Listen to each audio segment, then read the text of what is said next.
Good morning everyone, my name is Michelle. I hope you're doing well. Welcome to another video.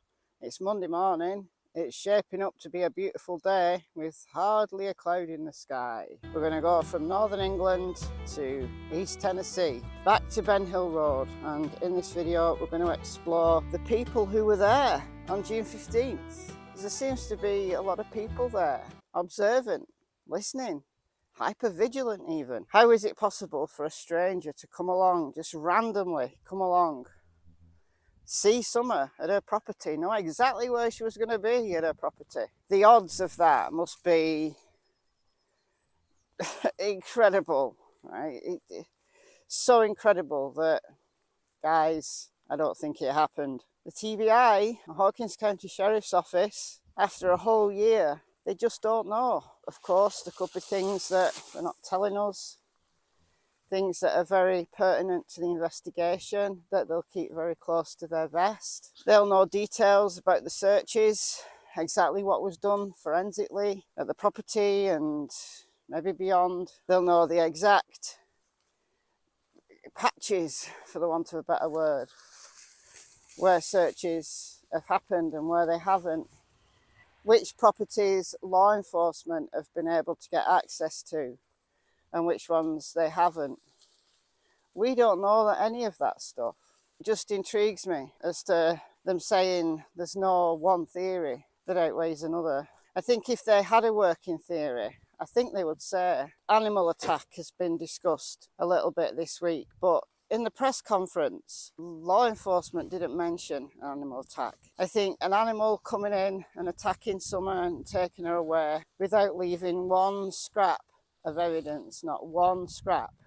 I put the odds of that similar to stranger abduction, to be quite honest. By saying we have no idea, just coming out and saying we have no idea makes them look bad. They'd want to tell the public something.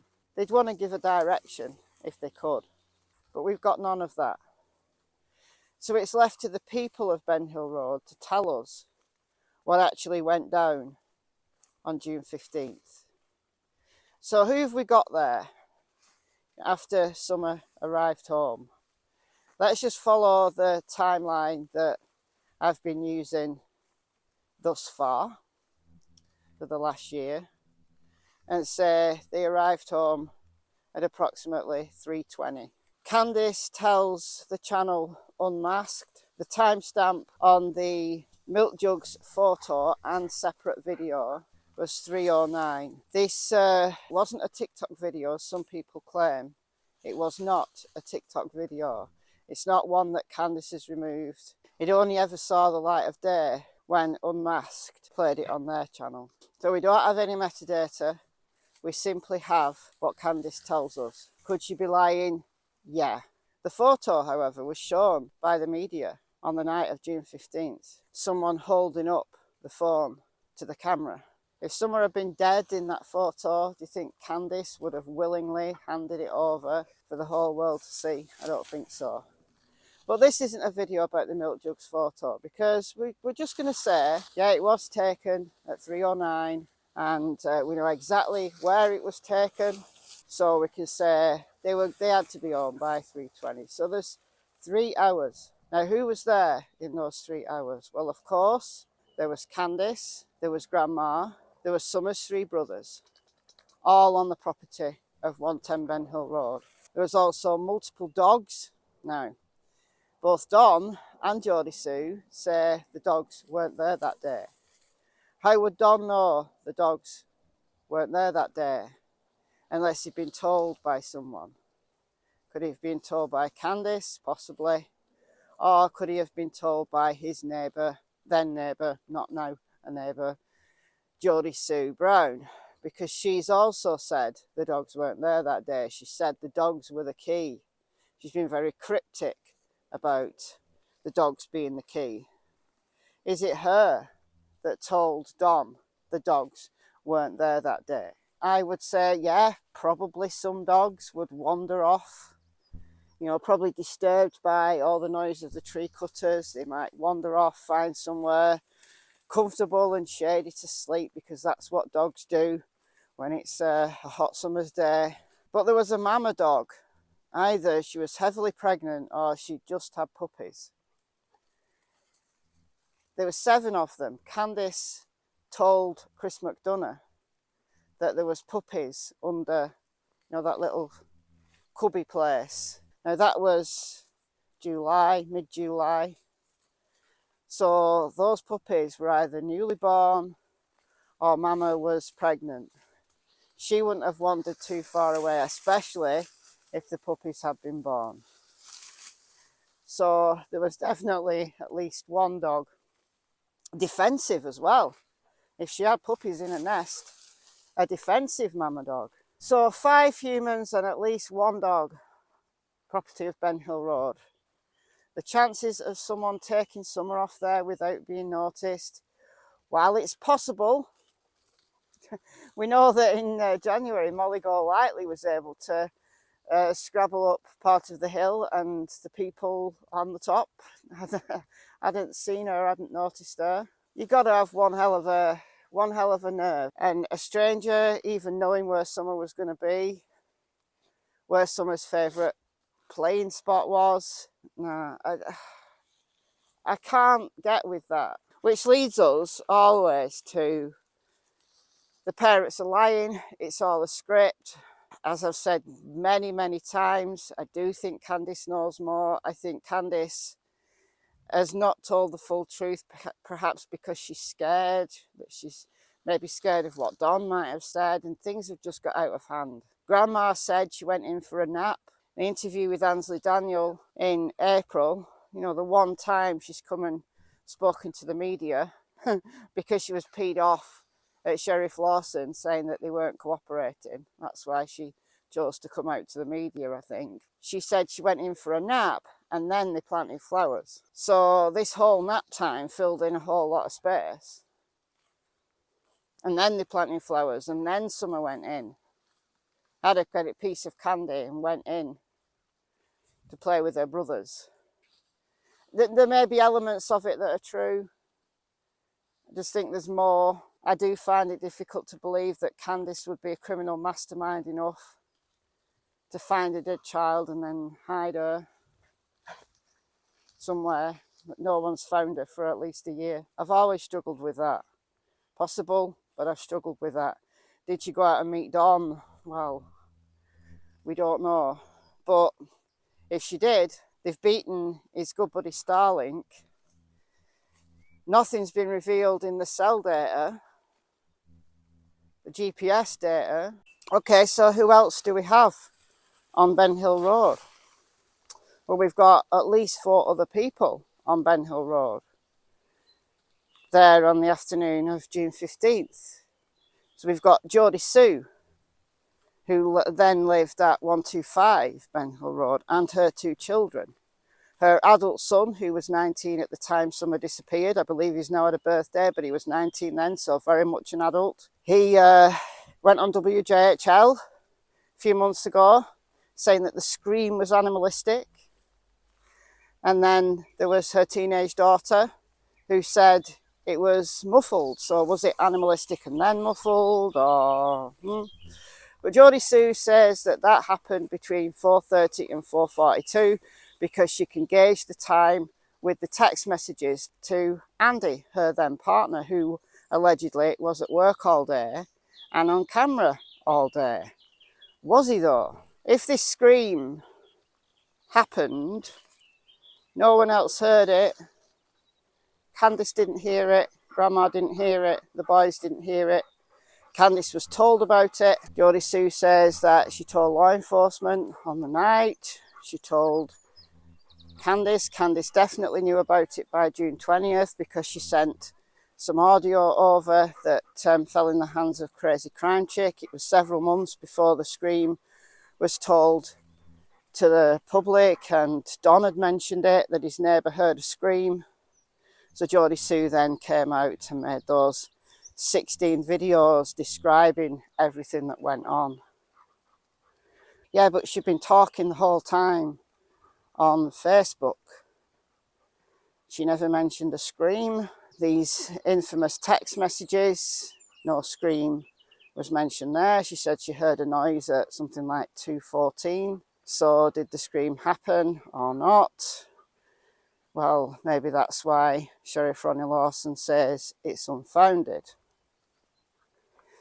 We've got Jodie Sue coming along and changing her story a little bit, adding more to the story relatively recently, saying she thinks she heard a vehicle going up Candice's driveway about 5:30. Could have been the Suburban, could have been Grandma's truck. We've heard Suburban, we've heard maybe not the Suburban, whatever, right? But that was new, that was inserted. And then 6:09, when Andy said he was on his way home, that's when she was going down the drive and she heard them shouting for Summer. We know all of this, don't we? I've talked about this a lot, but now, since January, we've got Fred Hill. You've got 165 and 167 Ben Hill Road. Now, they're quite far into the holler. I don't think Fred, even if he was out on the road, would be able to see Candice's driveway from where he lives. Perhaps he wouldn't hear very much from where he lives. But he says that he was out there doing his thing, doing his car thing, breaking cars and stuff and moving cars around all day. He said he saw Don in the morning.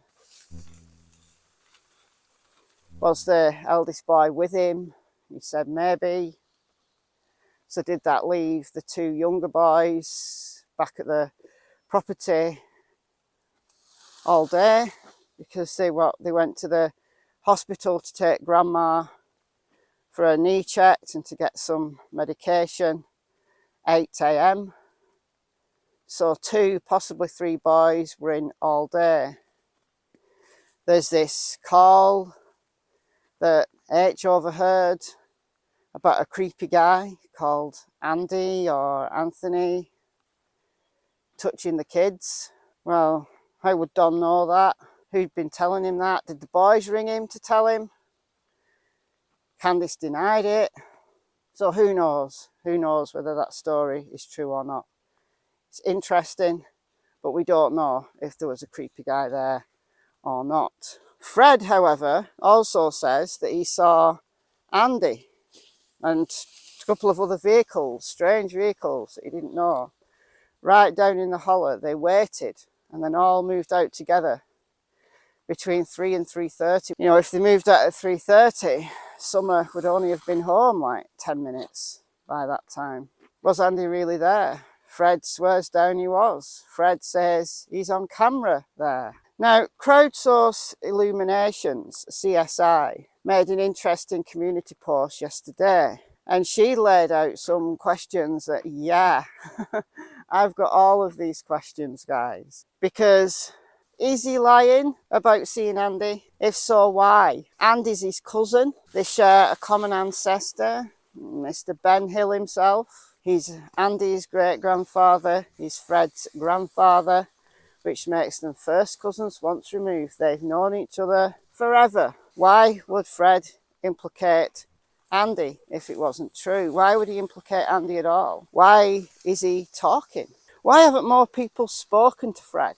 I think it's invaluable that Ziggy has, and she's been back to see him. She's only put out in public one part of that recording so far, but she says that he's doubled down on what he said in January.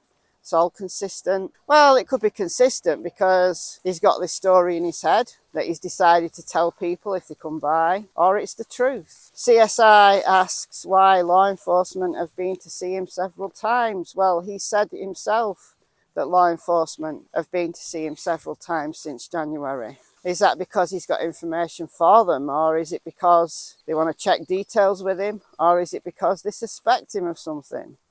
How do we know? We don't know. But again, why would Fred lie about his cousin being seen there? Unless he was a concerned citizen prepared to speak out, or perhaps him and perhaps someone else have decided to put a story together to prank everybody that they know absolutely is not true. Why would they do that? Confuse, deflect, taint a jury pool. It's interesting that Chris McDonough's show last night, somebody asked Chris the question. The suspect keeps coming out, talking and talking and talking. I think Chris was answering it from Don's perspective, why did Don come out and talk and talk and talk? The answer is just as likely to be Geordie Sue. I don't know whether the person asking the question was talking about Geordie Sue or someone else, but he said deception. Of course it is. Deception, deflection, to control a narrative. Say something as many times and you end up with people who are prepared to tell that story for you. As I did with Geordie Sue. I was prepared to fit into my personal timeline of what might have happened, everything Geordie Sue said. Until just a few weeks ago. So if that's Geordie Sue's plan, well, it worked. But more and more people are waking up to the fact that she's lied. And why is she prepared to spend all that time, hours and hours and hours and hours? Is she just wanting attention? Is she bored? Why does she want to deceive? Is it to be a prankster? Has she got Fred to tell a story that blatantly isn't true? To get Andy into trouble? Maybe. He swears down Andy's on camera down the hollow. Well, law enforcement will know if he is or not. Easily be able to confirm that's true or not. Summer's only just got home. How could he have taken her straight away as she got home? I don't know. Was he there for some other reason? I think probably, if he was. Well then, CSI asked him, how come a dog hit on your car? What? A dog hit on his car? Do you know what? Deep in my memory banks, I vaguely remember that conversation being had. And I can't remember who it was with, what the context was. And I've got so many details going around in my brain that maybe it's one that's a bit of a false memory. Did a dog really hit on his car? Navilas asked exactly the question I was going to ask. Have we got a source for this information? Who's told us this information? And CSI said no. So where has she got that information from? Is that rumour? Is that speculation? Further down the thread, somebody said, you're getting your information from Andy. And she said, no, she talks to Andy. Are there other neighbours talking behind the scenes there? Don't know. But, if Fred's trying to drop Andy in it, and then a dog really did hit on Fred's car, well, what's going on? It's like a little cousins feud, a cousins war. Did they really not like each other? Well, he hasn't dropped Andy in it regarding the DV. He said, it wasn't as bad as Geordie Sue said. Fred seems very upfront and straightforward. I don't know what reason Fred would have to lie, unless he knows he's a suspect and he wants to talk to get his narrative out there. Cousins snitching on cousins, that doesn't go down well. Doesn't go down well in these parts, and it certainly doesn't go down well in those parts. Who knows? The plot thickens. It really does. But all those people on Ben Hill Road, none of them saw Summer leave. Do all of them know things, including Candice and Grandma? Do they know things that have not come out? Is it really true that Candice has been told not to discuss her timeline? Why would she be told that? Is that true or not? We don't know. We basically don't know anything. As I said a few weeks ago, all we have, apart from a handful of facts that law enforcement have told us, is hearsay. Who's telling the truth? We've got no idea. We don't know. We can only look for inconsistencies. Chris was asked a question about the footprints as well. And he said what I've been saying for the longest time. If it is true, and I do believe it is, I personally believe it is, if it's true, law enforcement are not going to release that information because it's key to the investigation. They'd have taken a cast and it would have gone into evidence. That information has only come out because neighbours have been prepared to speak about it. But I believe those footprints exist. Are they a result of cross-contamination? Could they have been made on the 14th rather than the 15th? Yeah. If Summer did wander. One set of footprints, what, like a mile nearly away or thereabouts. It's not too far for a little girl to travel if she's had a couple of hours head start. You know, look at the cases recently. Elijah Kensinger, Riker Webb. Little Riker was found 2.4 miles away in rugged terrain in Montana. Was able to get there by himself. There's been concerted efforts in the area where the footprints were, but we don't know anymore. There could be more scent alerts that we've never heard about because law enforcement are keeping it all close to their vest. Could be why wandering away is still on the table. Why they say there's no evidence of abduction, because there's evidence of Summer being out there. But could she have been out there with someone? Being taken away by someone?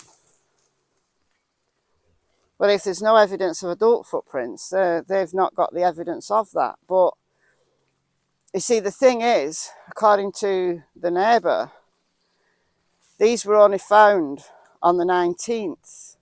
And searchers had already been through the area once. So there was loads of adult footprints.